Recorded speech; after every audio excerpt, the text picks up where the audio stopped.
vital issues like unemployment, economic stagnation, farmers' issues, etc.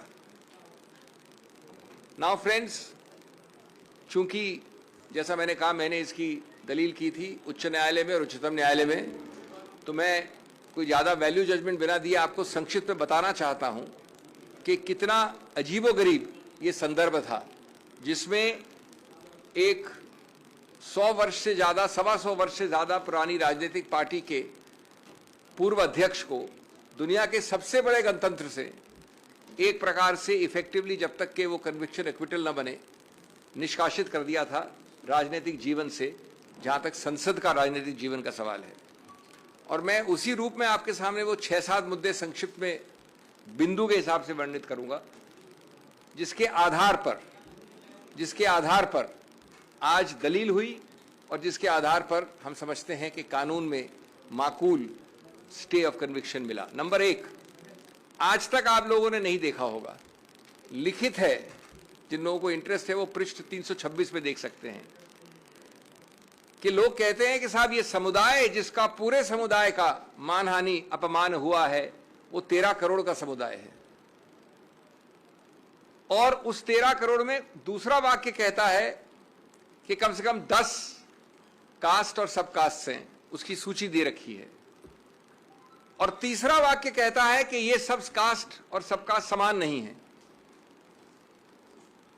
लेकिन चौथे वाक्य में कहते हैं कि जब माननीय राहुल गांधी ने ये वाक्य बोला तो ये पूरा 13 करोड़ का समुदाय, उसका कोई भी व्यक्ति उठकर ऐसी याचिका डाल सकता है। ये पहला, और ये उस कानून, उस सिद्धांत के विरुद्ध है दोस्तों, जिसमें लिखा गया है बार बार, एक केस का नाम है सुब्रमण्यम स्वामी, दूसरे केस का नाम है नरसिम्हन, कि आप ऐसी मानहानि की याचिका सिर्फ एक identified, frozen, limited, circumscribed class, एक ऐसा वर्ग जिसको आप परिभाषित कर सकें, उसके विरुद्ध वही वर्ग उठ सकता है।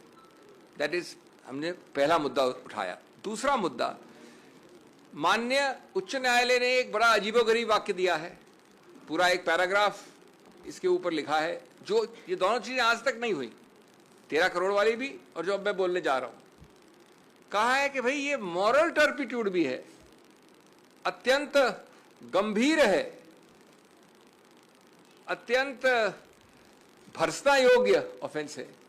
तो मैंने विनम्रता से कहा उच्चतम न्यायालय को कि माननीय न्यायाधीश साहब, आज तक हमने ये नहीं सुना कि जिस ऑफेंस का सबसे ज़्यादा मैक्सिमम पनिशमेंट 2 वर्ष हो, उसको मॉरल टर्पिट्यूड भी कह दो और गंभीर भी कह दो और भर्त्सना योग्य भी कह दो।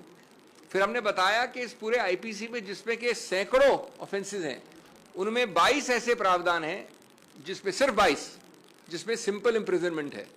उन 22 में से एक है ये प्रावधान मानहानि वाला। तो विधायिका ने तो कभी समझा नहीं इसको इतना गंभीर।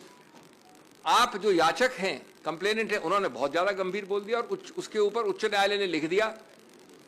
तीसरा, ये बेलेबल है। बेलेबल का मतलब ये नहीं होता कि बेल मिल जाए, बेल मतलब होता है कि बिना कोर्ट जाए आपको पुलिस बेल दे सकती है।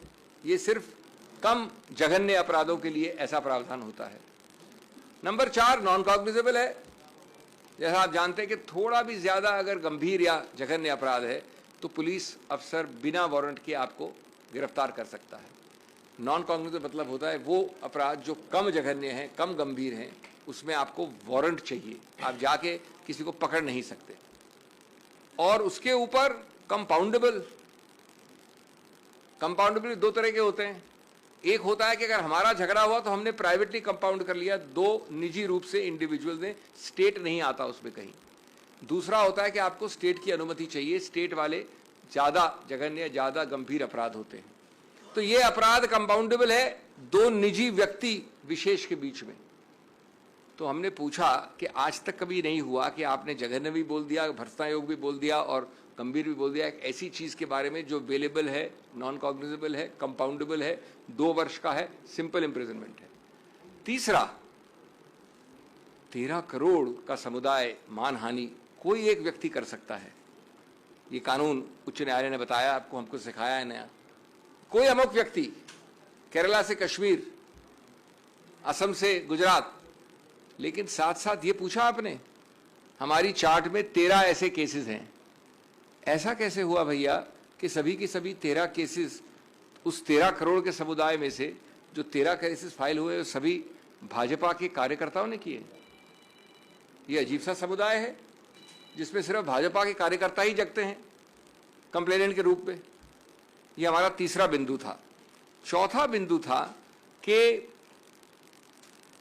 आपने ये नहीं देखा कि अपने निर्णय में एक नया ऑफेंस डाल दिया है जो याचक ने भी नहीं कहा था।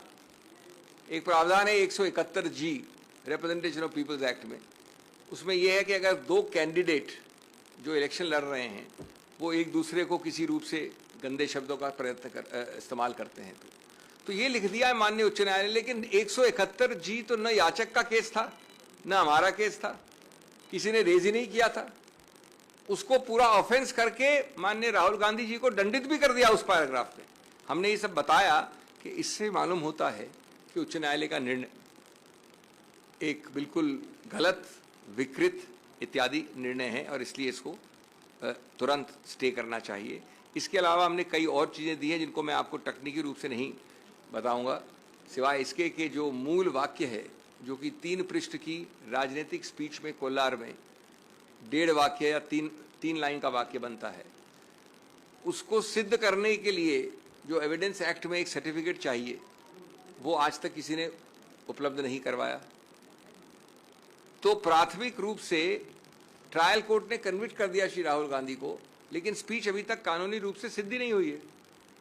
जब स्पीच सिद्ध नहीं हुई तो वो याचक जिसने कंप्लेंट की थी, पूर्णेश्वर मोदी, वो गया हाई कोर्ट में अपने खुद की कंप्लेंट के विरुद्ध और अपनी खुद की कंप्लेंट को स्टे करवा दिया इस ग्राउंड पे कि मैं अभी और ढूंढ रहा हूं सामान, क्योंकि मैं अपनी वो स्पीच को, क्योंकि उसने स्पीच में एक न्यूज़पेपर प्रोड्यूस किया, कोई टेप नहीं प्रोड्यूस किया, खुद आंखों देखा हाल था नहीं क्योंकि जो याचक है वो था नहीं वहां पर स्पीच में, तो उसने कहा मुझे और टाइम चाहिए और अपनी ही कंप्लेंट पे स्टे ले लिया। 1.5 साल बाद जब उसने अपनी ही कंप्लेंट का स्टे हटाया और ये कन्विक्शन लिया तो ये नहीं बताया कि उस 1.5 साल में उसने नया क्या ढूंढा था जिस कारण से उसने स्टे लिया था। कोई नया तथ्य नहीं निकला था। तो एक प्रकार से कन्विक्शन दिया गया है एक ऐसी कंप्लेंट में जहां ये वाक्य सिद्ध ही नहीं हुआ है एविडेंस एक्ट के नियमों के अनुसार। जब ये दिखा कि ये सिद्ध नहीं हुआ है, न उसमें किसी आंखों देखा हाल है, न टेप है, टेप को आपने सर्टिफिकेट अंडर 65B के अनुसार सिद्ध नहीं किया है, इत्यादि इत्यादि। तो 5वां बिंदु, इन्होंने एक व्यक्ति को खड़ा किया, गणेश विज है उसका नाम, जो बीजेपी का काफी उच्च स्तर का कार्यकर्ता है, सांस्कृतिक विभाग का अध्यक्ष है। उसका नाम कंप्लेंट में नहीं है, उसका नाम विटनेस लिस्ट में नहीं है, वो कभी आगे आया नहीं। 2.25 साल कंप्लेंट के बाद, 2.25 साल होता है 1 महीना, 1 साल 9 महीना, उन्होंने इसको खड़ा कर दिया बीजेपी कार्यकर्ता को कि मैं वहां था खड़ा हुआ, मेरी आंखों देखी हाल है, मैंने स्पीच सुनी थी। तो जिसको हम कहते हैं अंग्रेजी में वर्थलेस विटनेस, उस विटनेस का कोई भी आप उसके ऊपर आप आधार नहीं कर सकते, आधारित नहीं कर सकते अपने कन्विक्शन को। इसके अलावा कई और मुद्दे हैं। एक मुद्दा जो पूरी तरह से देखा भी नहीं उच्च न्यायालय ने कि आप कब तक जो जनता जन समुदाय है वायनाड का, उनको वंचित रखेंगे एक चुनावित व्यक्ति द्वारा।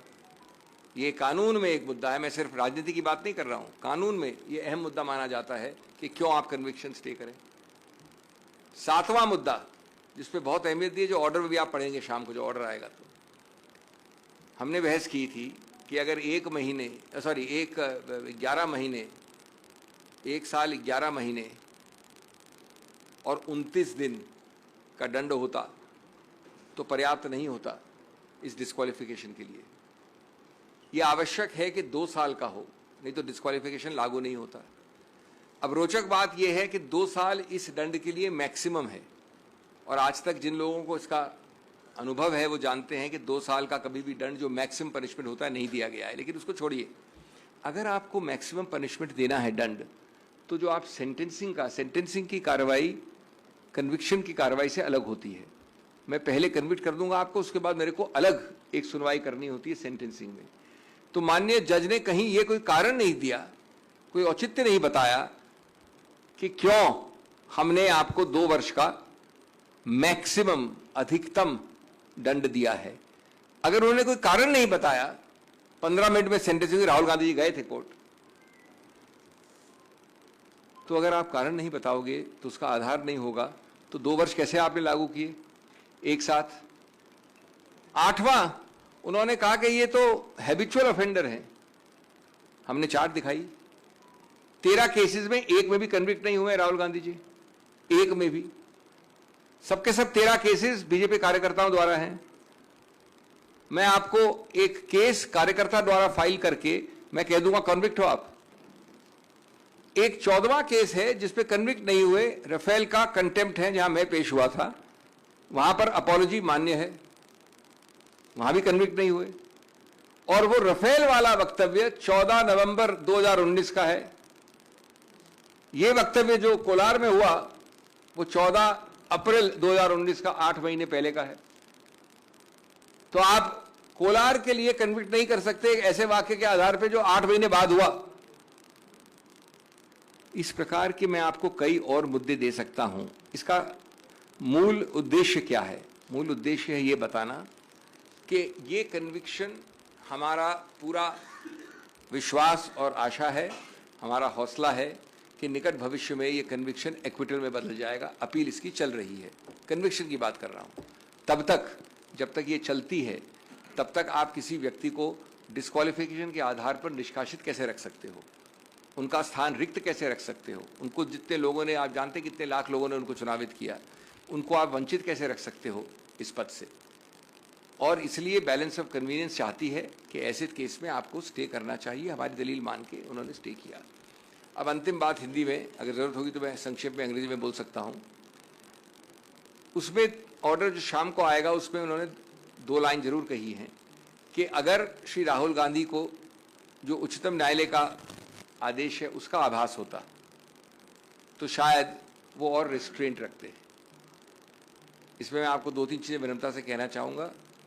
आप मूल मुद्दे की बात करिए, जो कन्विक्शन स्टे है उस पर आप बात नहीं करना चाहते हो, इसलिए आप ये 2 वाक्य को ऐसे पढ़ रहे हो जैसे कि उच्चतम न्यायालय ने कुछ कहा है।